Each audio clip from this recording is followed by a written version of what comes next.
The coffee had gone cold 3 hours ago. I sat in Robert's armchair. My armchair now, I suppose, though I still couldn't bring myself to call it that. Watching the late October light crawl across the living room floor, dust particles floated in the golden beams like lazy snowflakes. The grandfather clock in the hallway ticked its ancient rhythm. Somewhere outside, a neighbor's leaf blower droned on and on, the kind of sound that burrows into your skull when you're trying not to think.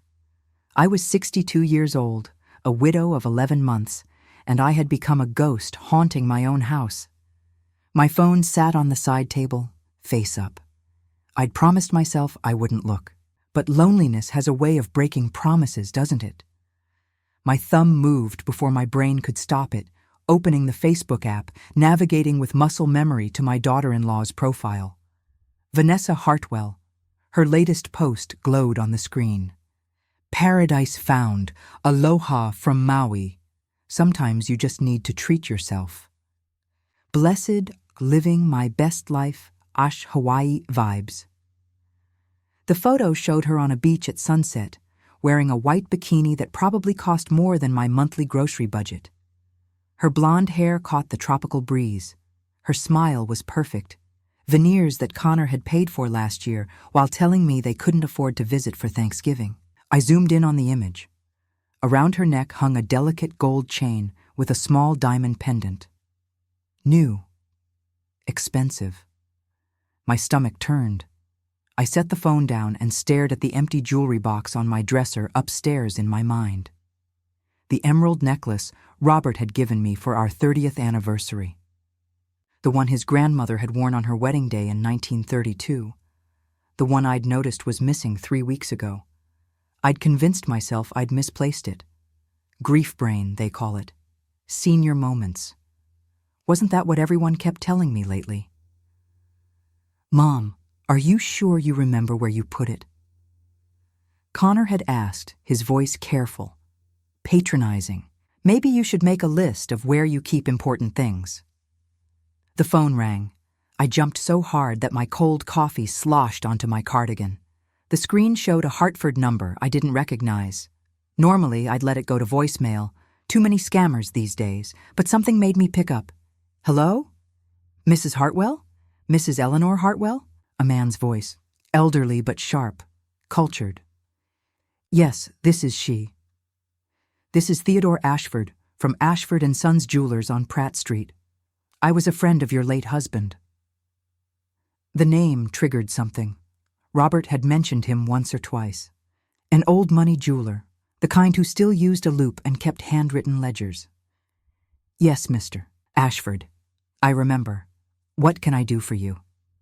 A pause, the kind that makes your palms sweat. Mrs. Hartwell, a woman came into my shop 4 days ago. She brought an emerald necklace, Art Deco setting, Colombian stones, quite distinctive. She claimed it belonged to her. She wanted to sell it. My heart stopped, then started again, too fast. I recognized the piece immediately, he continued.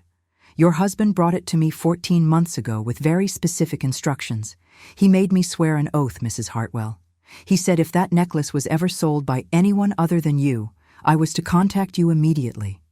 He said there was something inside you needed to see. The room tilted. I gripped the armrest. Something. Inside? I think you should come to my shop, Mrs. Hartwell. Today, if possible. There's a great deal you need to understand. The drive to Hartford took 45 minutes. I don't remember most of it. Ashford & Sons occupied a narrow storefront wedged between a law office and an antique bookshop. The window display featured estate pieces on black velvet, diamonds winking under soft lights. A brass bell chimed when I pushed open the door, and the smell hit me. Furniture polish, old wood, and something faintly metallic. The scent of secrets kept for generations. Theodore Ashford was waiting behind the counter. He was a slight man, mid-70s, with silver hair combed back and wire-rimmed glasses perched on a prominent nose. His suit was charcoal gray, immaculate, from another era. Mrs. Hartwell. He extended both hands to clasp mine. I'm so sorry for your loss. Robert was a fine man, One of the most meticulous I ever knew. Thank you. My voice sounded distant to my own ears. You said there was something inside the necklace? He nodded gravely and reached beneath the counter, producing a velvet box. Inside lay the emerald necklace, my necklace, gleaming under the display lights. The woman who brought this in called herself Vanessa Hartwell. She had documentation claiming inheritance. It was quite convincing. His eyes met mine. But your husband anticipated this. He lifted the necklace gently and turned it over. With a jeweler's tool, he pressed something on the clasp. A tiny compartment clicked open. Inside was a key, smaller than my pinky nail, brass, old-fashioned. A micro key, Ashford explained. Your husband had me install it personally. He also left this. He handed me an envelope, yellowed, sealed with wax, Robert's handwriting on the front. For my Eleanor, to be opened only if the wolves come. My hands trembled as I broke the seal. My darling Ellie, if you're reading this, then someone has betrayed you. I suspected it might happen. I've watched the vultures circle for years, even when you refused to see them. You always believed the best in people. It's what I loved most about you. It's also what made you vulnerable. The necklace that was sold is not your necklace. It's a decoy I commissioned, a perfect fake. The real one is safe. The key you're holding opens a vault at First National Bank of Hartford, Box 7714. Go there alone. Tell no one.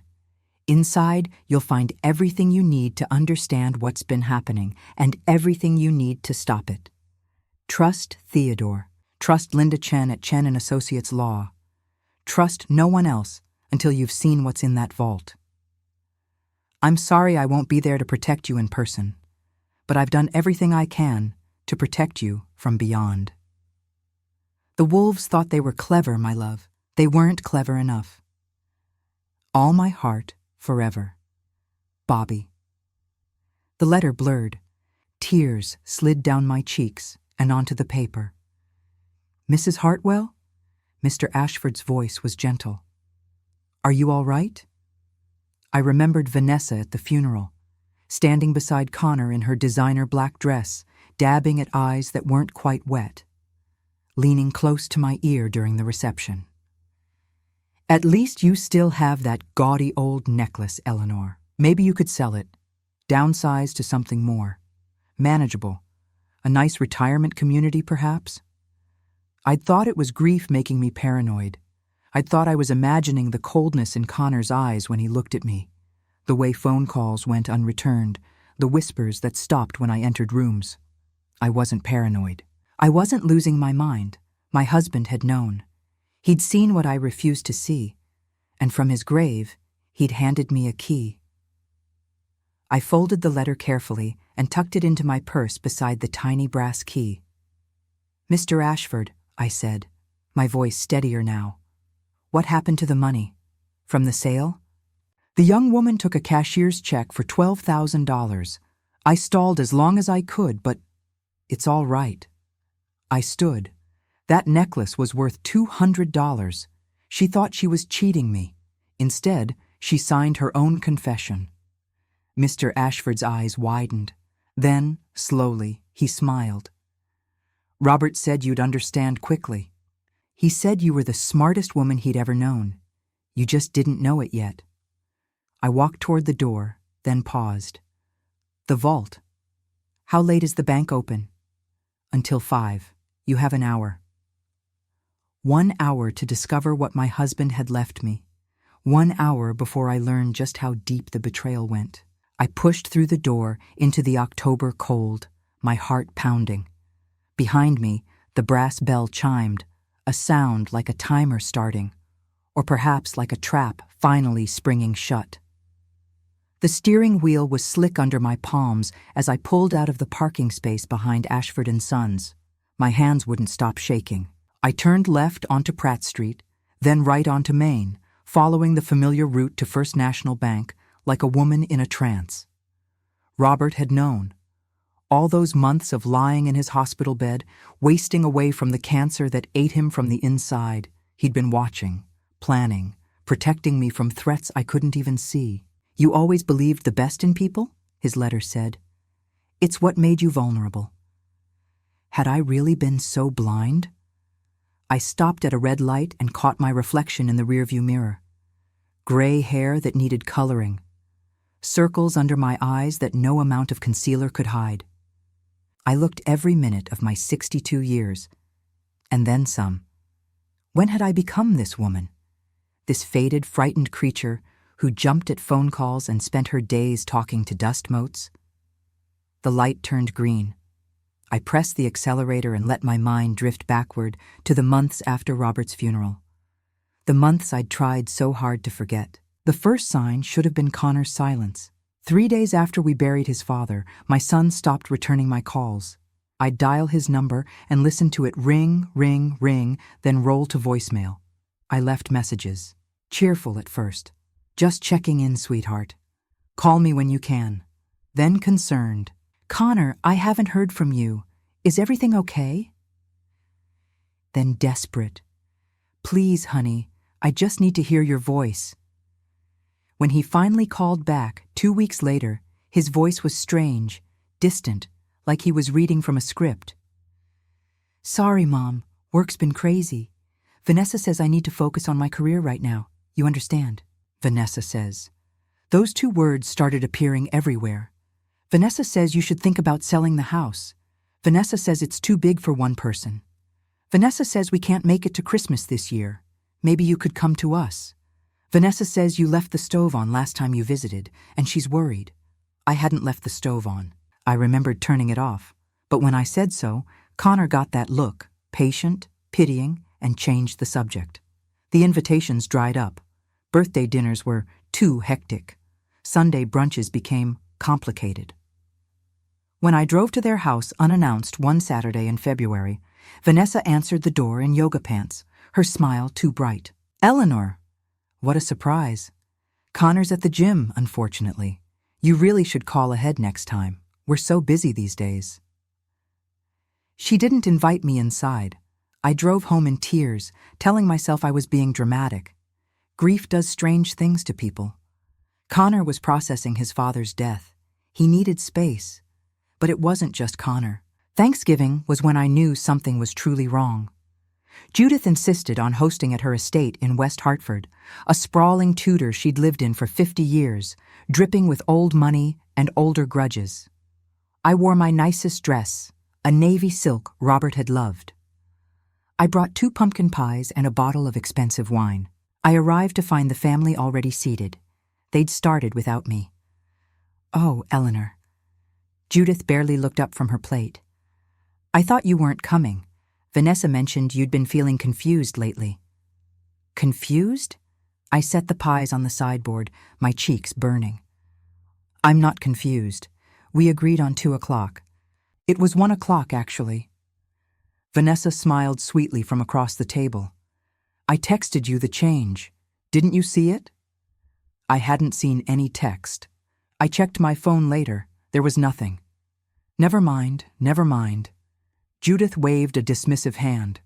Sit down, if you can find a space. The only empty seat was at the far end, between Howard and a potted fern. Robert's brother barely acknowledged me as I sat. He kept his eyes on his plate, sawing at his turkey with grim determination. Howard, I said quietly. How are you? Fine. He didn't look up.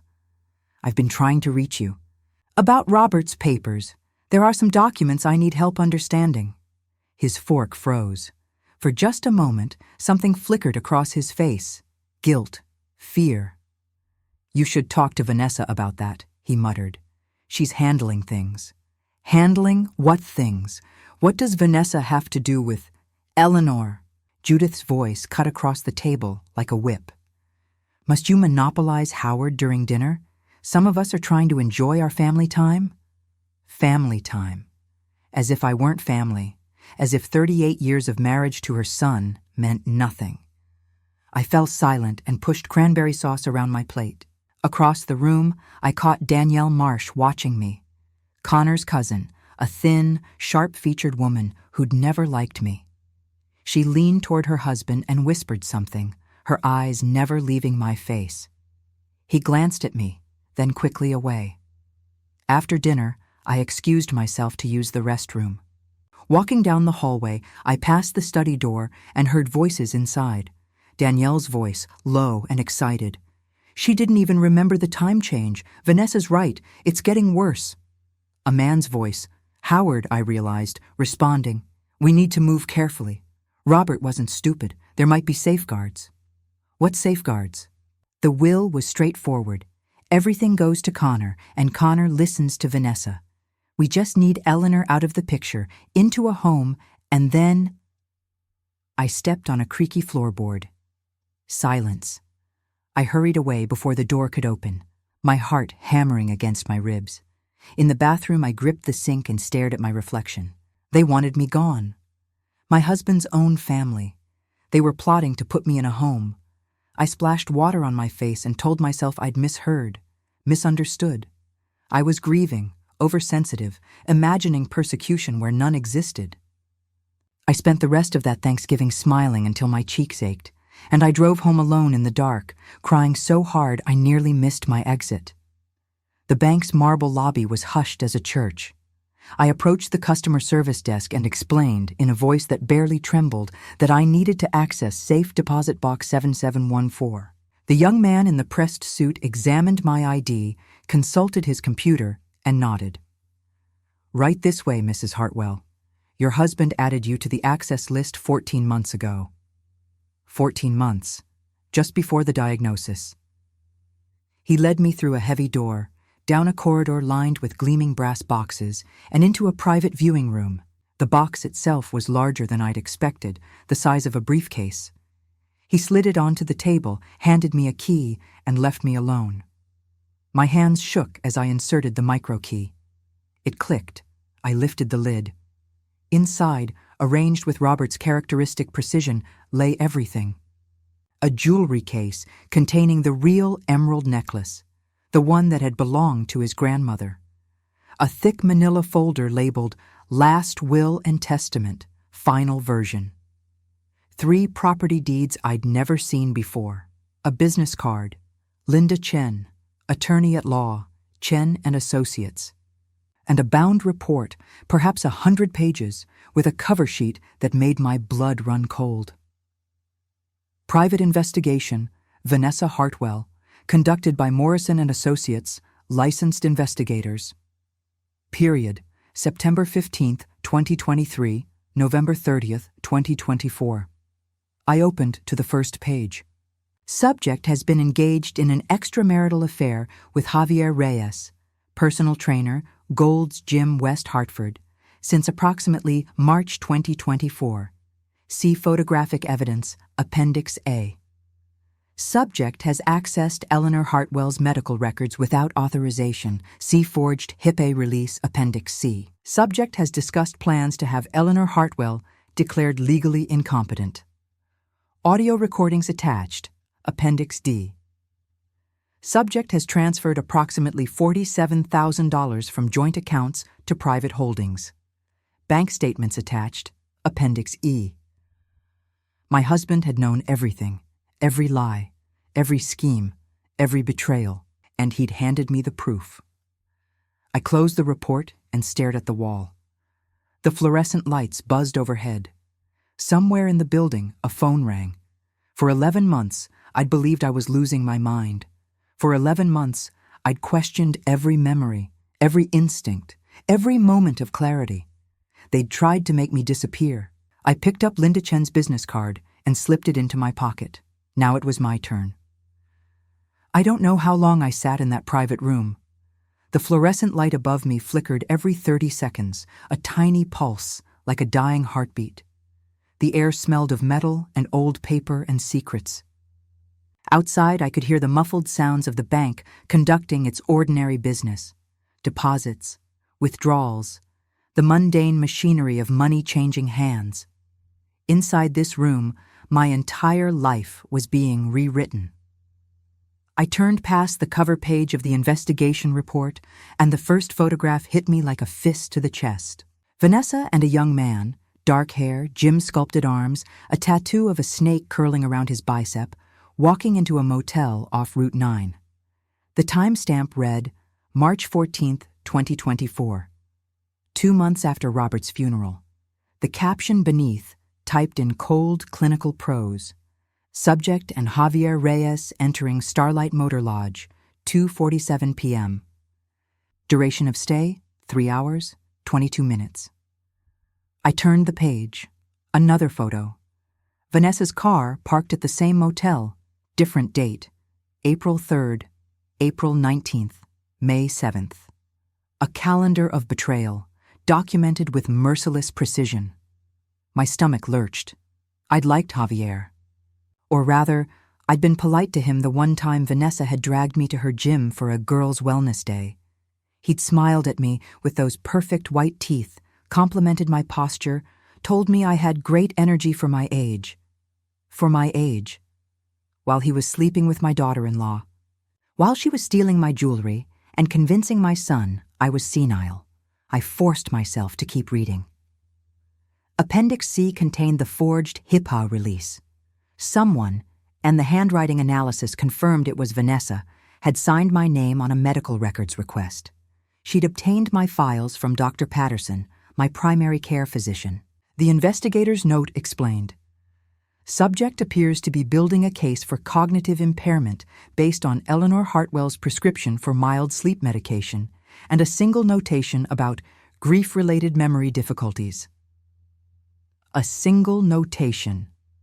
One comment I'd made to my doctor 3 months after burying my husband about forgetting where I'd put my reading glasses. That was their evidence. That was what they were using to destroy me. I turned to Appendix D audio transcripts.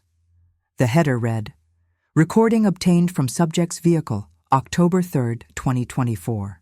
Participants, Vanessa Hartwell, Judith Crane, via speakerphone. I read the words, and they burned themselves into my brain. Vanessa. The guardianship paperwork is almost ready. Connor's on board. He thinks it's for her own good. Poor idiot actually believes she's declining. Judith. And you're certain there's nothing hidden? Robert was paranoid at the end. Vanessa. I've been through that house 3 times. The only thing of value is that ugly emerald necklace, and I'm handling that next week. Once Eleanor's in a facility, we sell the house, split the proceeds. Everyone's happy. Judith, what about Howard? Vanessa, he'll take whatever crumbs we throw him. The man's a coward. Judith, laughing. You're a cold one, Vanessa. I always said Connor married up. The transcript continued for 6 more pages. Plans for which nursing home would be cheapest. Discussions about how to handle the Eleanor problem if she resisted. Casual cruelty dressed up as pragmatism. My mother-in-law, my son's wife. Laughing about putting me away like an old piece of furniture. I closed the report and pressed my palms against my eyes until I saw stars. When I could breathe again, I turned to the property deeds. 3 of them, each in a separate plastic sleeve, each one a revelation. The first was our house in Wethersfield, but this deed was different from the one I thought I knew. This version listed only my name. Eleanor Marie Hartwell, sole proprietor. Robert had transferred his half to me 5 months before he died, quietly, without telling anyone. The second deed was for a cabin in Stowe, Vermont. I'd never heard of it. The purchase date was 2019, listed under an LLC called Hartwell Legacy Holdings. The assessed value, $340,000. The third was a condominium in Naples, Florida, purchased 2021. Value, $425,000. I did the math slowly, my teacher's brain clicking through the numbers. The Wethersfield house was worth at least $650,000 in today's market. Add the cabin, the condo, and whatever was in the investment accounts Robert had mentioned. I was worth over $2 million, and Vanessa thought I was broke. At the bottom of the stack, I found a handwritten note in Robert's cramped, careful script. The paper was yellow legal pad, the ink blue ballpoint.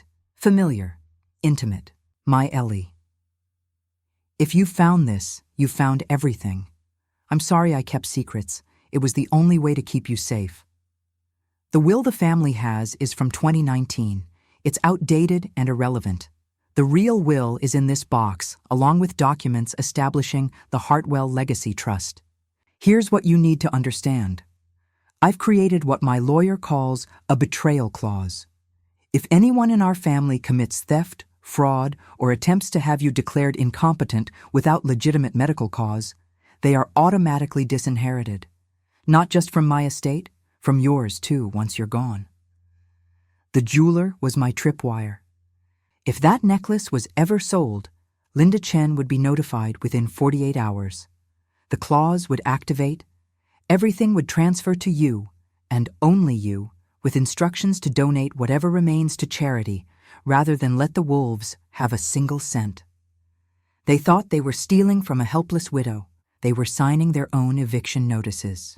Use this wisely, my love. I know you will. Bobby. P.S. The recording of Vanessa and my mother? Play it for Connor. Let him hear who he married. Give him one chance to choose correctly. He's weak, but he's still our son. Linda Chen's office was on the 3rd floor of a brownstone on Asylum Street, 10 minutes from the bank. I arrived without an appointment, the safe deposit box contents clutched against my chest like a life raft. The receptionist took one look at my face and ushered me straight in.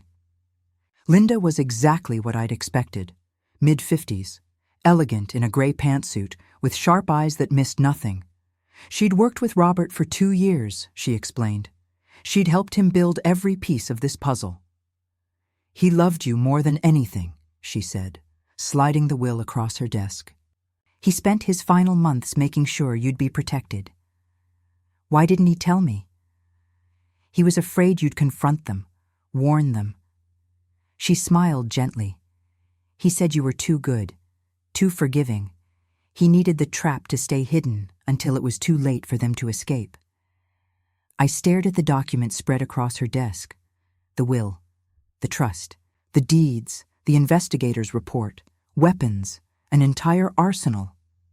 What do I do now? I asked. Linda leaned back in her chair. That depends. What do you want? I thought about Vanessa on that beach in Hawaii, diamonds around her neck, laughing at my grief. I thought about Connor, my baby boy, signing papers to lock me away. I thought about Judith's cold voice on that recording, calling my commitment to a nursing home the Eleanor problem. I want them to know, I said slowly. I want them all in one room when they find out what they've done. I want to see their faces. Linda's smile widened. Then I suggest you throw a party, Mrs. Hartwell. A birthday dinner, perhaps, somewhere elegant, somewhere with witnesses. She slid a legal pad toward me. Let's make a guest list. I picked up the pen. My birthday was in 12 days, plenty of time to prepare a reckoning. The morning after I visited Linda Chen, I burned the eggs, on purpose. I left the skillet smoking on the stove until the smoke detector screamed, then stood in the kitchen doorway wringing my hands when Vanessa and Connor rushed in through the back door. They'd been stopping by to check on me, which meant Vanessa had spotted my car in the driveway while driving past and wanted to make sure I hadn't done anything inconvenient, like change the locks or hire a lawyer. Mom! Connor grabbed the skillet with an oven mitt and threw it into the sink. Water hissed and sputtered. What happened? Are you okay? I blinked at him slowly, confused, fragile. I was making breakfast, I said, letting my voice quaver. I forgot. I forgot I was cooking. Vanessa stood in the doorway, fresh from Hawaii, her tan glowing obscenely against a cream cashmere sweater. Shopping bags from Nordstrom and Louis Vuitton dangled from her manicured fingers. She surveyed the smoke-filled kitchen with an expression of patient martyrdom. Oh, Eleanor. She set down her bags and placed a hand on my arm. This is exactly what I was worried about. You shouldn't be living alone. I'm fine, I protested weakly. It was just a mistake. Mistakes like this can be dangerous. She exchanged a meaningful look with Connor. What if there'd been a fire? What if you'd hurt yourself? Connor's face was a war zone, guilt and worry battling for territory. My son, my only child. I remembered him at 6 years old, bringing me dandelions from the backyard, his smile wide enough to break my heart. Where had that boy gone? Vanessa had happened. That's where. I shuffled toward the kitchen table and sank into a chair, letting my shoulders droop.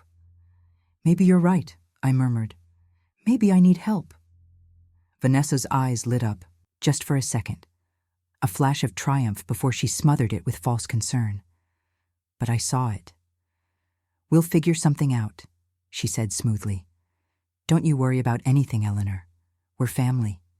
We take care of each other. She squeezed my shoulder, and it took every ounce of willpower not to recoil.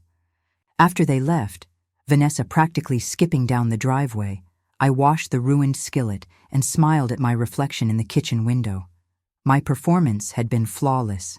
The invitations went out the following day. I called each of them personally. My voice trembled on every call, a lonely old woman desperate for connection, wanting nothing more than to gather her family for one special evening. Judith answered on the third ring, her voice clipped with impatience. A birthday dinner? Eleanor, I'm not sure that's wise. You've been so fragile lately. Please, Judith. I let a tear creep into my voice. This might be my last birthday where I'm still myself. I want to see everyone. I want to remember what it feels like to be surrounded by family. A long pause. I could almost hear her calculating. The optics of refusing a dying woman's request versus the inconvenience of an evening with her least favorite daughter-in-law. Fine, she said finally. But nothing too extravagant. Your resources are limited. Limited, as if she knew anything about my resources. Of course, I agreed meekly. Just a simple dinner. La Bella Vita, Saturday at 7. Howard was easier. He answered on the first ring, his voice already guilty. Eleanor, how are you? Not well, Howard. Not well at all. I sighed heavily. I'm having a birthday dinner. I'd love for you to be there. Robert would have wanted his brother present. Silence. I could feel him squirming. Yes, of course. I'll be there. Wonderful. And Howard, I've been meaning to ask you about some of Robert's old papers. Perhaps we could talk at dinner? Just the two of us for a few minutes? His breathing quickened. Fear, guilt, beautiful. We'll see, he managed. I'll be there. Danielle was the most transparent of all. When I called, she answered with exaggerated sweetness. Eleanor, how lovely to hear from you. How are you holding up in that big old house? It is quite big, I admitted. Too big for one person, really. I've been thinking. Well, never mind. No. Thinking what? Her voice sharpened with interest. About selling, eventually, when the time is right. I paused, letting the hook sink deep. I'm having a birthday dinner Saturday. I'd love to see you and Richard. We could talk about the future. We'll absolutely be there, she said, practically salivating. You know how much Richard admires that property, the bones of that house. Yes, I said, the bones are very strong. The final call was to Connor and Vanessa. Vanessa answered. Of course she did. She'd probably programmed Connor's phone to forward my calls. A birthday dinner? Eleanor, I'm not sure you should be planning events in your condition. Condition? Your mental state, all the stress, the confusion. Her voice dripped with synthetic sympathy. Maybe we should keep things small, just the three of us. Actually, I've already invited everyone. Your mother-in-law, Howard, Danielle, and Richard. I let my voice crack. It may be my last birthday where I remember everyone's names. Please, Vanessa, let me have this. Checkmate. She couldn't refuse without looking like a monster. Of course, she said tightly. We'll be there. The night before the dinner, I stood in my bedroom, staring at the dress I'd chosen. Deep emerald green, the color of the necklace, the color of money, the color of the life they'd tried to steal from me. Linda Chen had helped me prepare everything. The restaurant had a private room in the back, reserved under my name. The staff had been briefed. No interruptions once the main course was served. A small digital recorder, no bigger than a lipstick tube, sat ready on my dresser. Linda would arrive separately, carrying the legal documents in a leather briefcase, waiting for my signal. Everything was in place. The doorbell rang. I wasn't expecting anyone. My pulse spiked as I descended the stairs, my hand trailing along the banister Robert had installed when we'd first moved in. The wood was smooth from decades of touch. Through the window, I saw Connor's car in the driveway, alone. I opened the door, and there he was, my son, without Vanessa. His eyes were red-rimmed, his hair disheveled. He smelled faintly of whiskey and regret. "Mom," he said, "can I come in?" I stepped aside wordlessly. He walked into the living room and stood there, looking around like a man seeing his childhood home for the first time. His fingers brushed the mantel where Robert's photo still sat in its silver frame. "I miss him," Connor whispered. "I miss him so much." "So do I. I feel like—" He stopped, swallowed hard. "I feel like I've lost myself since he died, like I've been sleepwalking through someone else's life." My heart cracked, just a little. This was my son. Beneath the weakness, beneath Vanessa's programming, he was still in there. The boy who'd cried when his goldfish died, who'd held my hand at his father's funeral, who'd once told me I was the best mother in the world. Connor. I took his face in my hands, the way I had when he was small. "Tomorrow night, things are going to change. I need you to trust me." "What do you mean?" "I mean that your father left me more than you know, and I know more than you think." I held his gaze. "Tomorrow, you're going to have to choose. Your wife or your mother, your lies or your truth." His eyes widened. I saw fear there, and something else. Hope. "Mom, Don't say anything tonight." I released him. "Go home, get some sleep, and tomorrow, when the moment comes, listen to your heart, not to Vanessa, your heart." He left without another word. I watched his taillights disappear down the dark street and wondered if I'd just glimpsed my son, or only his ghost. Tomorrow would tell. La Bella Vita glowed like a jewel box against the November darkness. I arrived early, deliberately. I wanted to watch them come in. I wanted to see them strut through those doors, confident in their schemes, certain they were attending the last birthday of a woman they'd already written off. The private dining room was perfect. Cream-colored walls, soft lighting, a mahogany table set for 8, white roses in crystal vases, Robert's favorite. I'd ordered them specifically. One last gift from my husband, present in spirit if not in body. I wore the emerald dress. Around my neck hung a simple pearl strand. Nothing valuable, nothing worth stealing. The real emerald necklace was locked in my safe deposit box, where it would stay until I decided what to do with it. The recording device was tucked into my clutch, already running. Judith arrived first, naturally. She swept into the room like visiting royalty, her silver hair immaculate, her black Chanel suit worth more than some people's cars. She surveyed the table settings with thinly veiled disapproval. "Eleanor." She offered her cheek for a kiss I didn't give. "You look, well." The surprise in her voice was almost funny. She'd expected me to look broken. "Thank you, Judith. I feel better than I have in months." Howard came next, alone, his eyes darting around the room like a trapped animal's. He mumbled birthday wishes and immediately reached for the wine list. Then Danielle and Richard, matching in their country club casual, she in cream silk, he in a blazer that strained across his expanding middle. Danielle kissed the air near my cheek and squeezed my hands with predatory warmth. "Eleanor, you look wonderful." "Doesn't she look wonderful, Richard? That house must be keeping you young. Speaking of which, I've been doing some research on property values in Wethersfield." "Later, dear," I said sweetly. "Let's enjoy dinner first." Finally, Connor and Vanessa. She entered like she owned the room, blonde hair blown out to perfection, wearing a red designer dress that probably cost what I'd spent on groceries for 3 months. Diamonds glittered at her ears, new diamonds, Hawaii diamonds. Connor trailed behind her, pale and silent. When our eyes met, I saw the question there. What's coming? You'll see, I thought. We both will. The appetizers were cleared. The main course arrived, filet mignon, roasted vegetables, the kind of meal that cost more than logic allowed.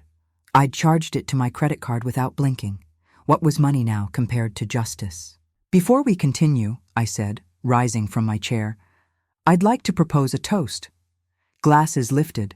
Polite smiles arranged themselves around the table. To family, I said. To the people who are supposed to love us, protect us, stand by us when we're at our weakest. I let the words hang in the air. And to my late husband, Robert. Who knew exactly what kind of family I'd married into? Judith's smile faltered. Vanessa's eyes narrowed. You see, I received an interesting phone call last week. I reached into my clutch and withdrew a photograph. Vanessa and Javier entering the Starlight Motor Lodge. I slid it across the table toward Connor, from a jeweler named Theodore Ashford. He told me something remarkable. The room had gone very still.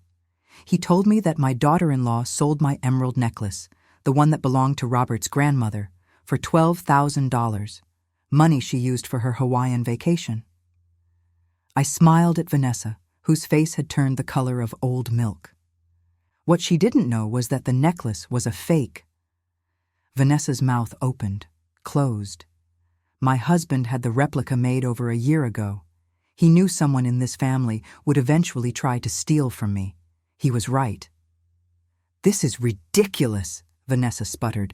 The real necklace was in a private vault, along with some other interesting items. I produced the PI report and dropped it on the table like a bomb. 14 months of investigation, your affair with Javier Reyes, your forged HEPA documents, your plan to have me declared mentally incompetent. Connor grabbed the photograph, staring at the image of his wife entering a motel with another man. His hand trembled. Vanessa? His voice cracked. What is this? It's nothing. She's lying. She's confused. I'm not finished. I reached back into my clutch and withdrew my phone. My husband recorded you, Vanessa. You and Judith. Would you like to hear what you said about me? I pressed play. Vanessa, the guardianship paperwork is almost ready. Connor's on board. He thinks it's for her own good. Poor idiot actually believes she's declining. Connor flinched as if he'd been slapped. Judith, and you're certain there's nothing hidden? Robert was paranoid at the end. Vanessa, I've been through that house 3 times. The only thing of value is that ugly emerald necklace, and I'm handling that next week. Once Eleanor's in a facility, we sell the house, split the proceeds. Everyone's happy. I stopped the recording. The silence was absolute. Judith sat frozen, her champagne glass suspended in mid-air. Howard stared at his plate like he wished he could crawl into it. Danielle had gone green. And Connor, my son, my baby, looked at his wife with an expression I'd never seen before. Horror, revulsion, the dawning comprehension of a man who just realized he'd been living with a stranger. You. He pushed back from the table. You were going to put my mother in a home. You were sleeping with... You were... Connor, let me explain. You called me an idiot. He was on his feet now, the chair crashing behind him. In the same breath, you discussed locking up my mother. The dining room door opened. Linda Chen walked in, calm and composed, a leather briefcase in one hand. Behind her, 2 uniformed police officers. Vanessa Hartwell? One of the officers stepped forward. You're under arrest for theft, fraud, and elder abuse. You have the right to remain silent. Vanessa's composure finally shattered. She lunged toward me, finger pointing, face twisted with rage. You senile old witch! You think you've won? I'll fight this. The officer caught her arm, spinning her around, producing handcuffs with practiced ease. You have the right to an attorney. if you cannot afford one." They led her away. She was still screaming as she disappeared through the door. Threats, accusations, promises of revenge. The sound faded as they reached the restaurant's entrance, replaced by shocked murmurs from the main dining room. Then silence. Connor stood in the middle of the private room, surrounded by the wreckage of his life. He turned to face me, and I saw that he was crying, deep, shuddering sobs that seemed to come from somewhere primal. He dropped to his knees.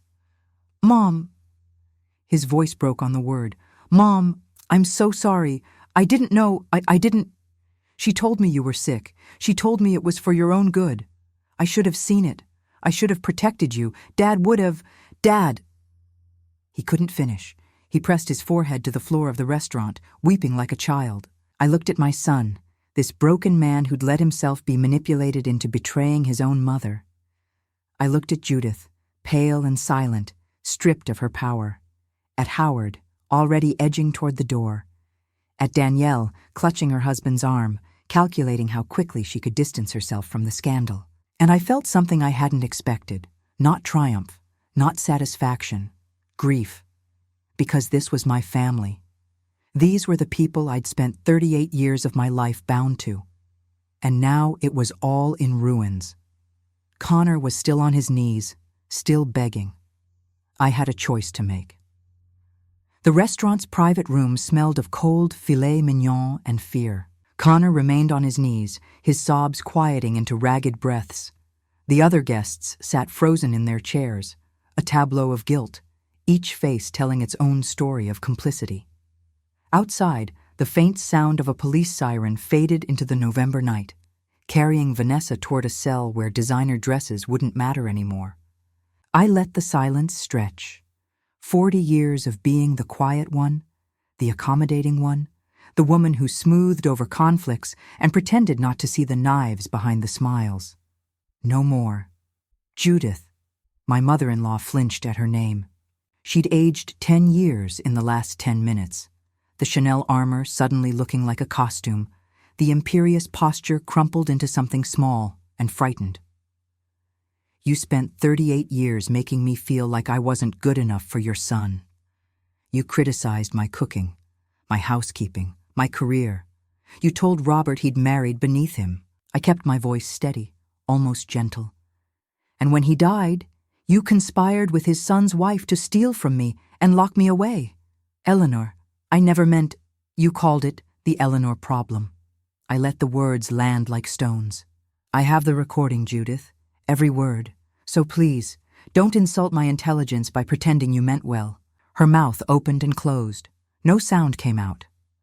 "My husband created something called a betrayal trust. As of tonight, you are disinherited from the Hartwell estate. Permanently. The vacation home in Cape Cod that Robert promised you? Gone. The investment accounts you expected to access when I was put away? Gone. Every cent will go to charity before you see a dime." Judith's face crumpled. For the first time in my life, I saw her cry. Not delicate tears, but the ugly, gasping sobs of a woman watching her future evaporate. I felt nothing. Howard. Robert's brother was already halfway to the door. He froze with his hand on the frame, his back to me. "You knew what they were planning. You sat at my Thanksgiving table eating my food while they discussed putting me in a nursing home. You could have warned me. You could have been the brother Robert deserved." I paused. "The finder's fee Vanessa promised you? It was never hers to give, and now it never will be. Go home, Howard. Don't contact me again." He left without looking back. The door clicked shut behind him like a period at the end of a sentence. Danielle had pressed herself against Richard's side, her earlier confidence completely dissolved. Her husband's face was a mask of mortified fury. "Danielle, you told everyone at church that I had dementia. You whispered about me at the country club. You wanted my house so badly you could taste it." I smiled. A real smile, cold and clean. "That house is worth $650,000. I'd rather burn it to the ground than sell it to you." Richard stood abruptly, yanking his wife to her feet. "We're leaving," he said. "Danielle, we'll discuss this at home." She stumbled after him, still clutching her napkin like a life preserver. Neither of them looked back. The room emptied. Only Connor remained. My son raised his head slowly. His face was ravaged, eyes swollen, cheeks blotchy, the careful image Vanessa had cultivated reduced to ruins. He looked like the boy I remembered, the one who'd skinned his knee learning to ride a bike and come running to me with tears streaming down his cheeks. "Mom," his voice was a whisper, "I don't know what to say." I sat down in the chair across from him. The table between us held the remnants of a celebration that had become a funeral. Wine glasses half empty, napkins abandoned, the flowers wilting under the weight of what had transpired. "Your father left you a message," I said. "In his letter to me. He said I should give you one chance to choose correctly. He called you weak, but he also called you our son." Connor's face twisted with fresh pain. "He said I should play you the recording, let you hear who you married." I reached across the table and covered his hand with mine. "I didn't want to believe you knew, Connor. I refused to believe my son would hurt me on purpose. I didn't know." The words poured out desperate and raw. "I swear, Mom, I didn't know about the affair or the recordings, or I thought you were confused. Vanessa showed me these articles about early onset dementia. She said the kindest thing was to get you help before you hurt yourself. I thought I was protecting you. By signing guardianship papers behind my back?" He closed his eyes. "I was weak. Dad was right. I was weak and stupid, and I let her control everything because it was easier than fighting." The truth, finally. Ugly and plain. I squeezed his hand. "I'm not going to lie to you, Connor. What you did, what you almost did, broke something in me. I lay awake for months, wondering if I was losing my mind, if I could trust my own memories. You did that. You and Vanessa and all of them." "I know." Tears spilled down his cheeks. "I know. But you're my son, and your father believed you could be saved." I took a deep breath. "So here's what happens now. You divorce Vanessa. Not next year, not after you've thought about it. You file the papers this week." He nodded frantically. "Yes, done. I'll do it tomorrow. You see a therapist, a real one. Someone who can help you understand how you let yourself be manipulated and how you make sure it never happens again." "Okay, yes. And for the next year, you prove yourself to me, not with words, with actions. You call me every week. You visit every month. You show me, through your choices, that you're the man your father raised you to be." Connor lifted his head. Hope flickered in his bloodshot eyes, fragile and uncertain, but real. "And if I do all that? Then we rebuild. Slowly. Carefully." I released his hand and stood. "You're my son, Connor. I love you. That will never change. But trust has to be earned." He rose and wrapped his arms around me, clumsy, desperate, the hug of a drowning man reaching for shore. I held him for a long moment, feeling his heartbeat against mine. "Thank you," he whispered. "Thank you for giving me a chance. Thank your father. He's the one who believed in you." 6 months later. The cemetery was quiet in early May. Dogwood blossoms drifted across the grass like pink snow. I knelt before Robert's headstone, tracing the letters of his name with my fingertip. Robert James Hartwell, beloved husband, protector to the end. "I wore your grandmother's necklace today," I told him. "The real one. First time since you died. It felt right. The emeralds caught the spring sunlight, throwing green fire across the marble. Vanessa's trial starts next month. Linda says she'll get 2 to 5 years for the fraud charges. She tried to claim I'd entrapped her. Can you imagine?" The judge wasn't impressed. A robin landed on a nearby branch, cocking its head as if listening. "Connor's doing better. He calls every Sunday just like I asked. He's seeing a therapist in Hartford, a good one. Last week, he brought me flowers for no reason. Just because." I smiled through the tears. He's starting to look like himself again, like our son. I stood, brushing grass from my knees. Judith hasn't spoken to me since the dinner. Howard either. Danielle sends Christmas cards, if you can believe it, probably hoping I've forgotten. I haven't. The breeze stirred the dogwood blossoms. I donated the decoy necklace to the Connecticut Historical Society. They're putting it in an exhibit about family heirlooms and the stories they carry. I thought you'd appreciate the irony. I pressed my palm against the cool marble. You saved me, Bobby. Even after you were gone, you saved me. I don't know how to thank you for that, but I'm going to spend whatever years I have left living the life you wanted for me. Free, unafraid, surrounded only by people who actually love me. I kissed my fingertips and touched them to his name. I miss you every day, but I'll be okay now, I promise. I walked back to my car, the emeralds warm against my throat. Behind me, the cemetery lay peaceful in the spring sunshine, the dead keeping their secrets, the living finally free to move on. The wolves had come for me. They hadn't known I had a shepherd watching from beyond the grave.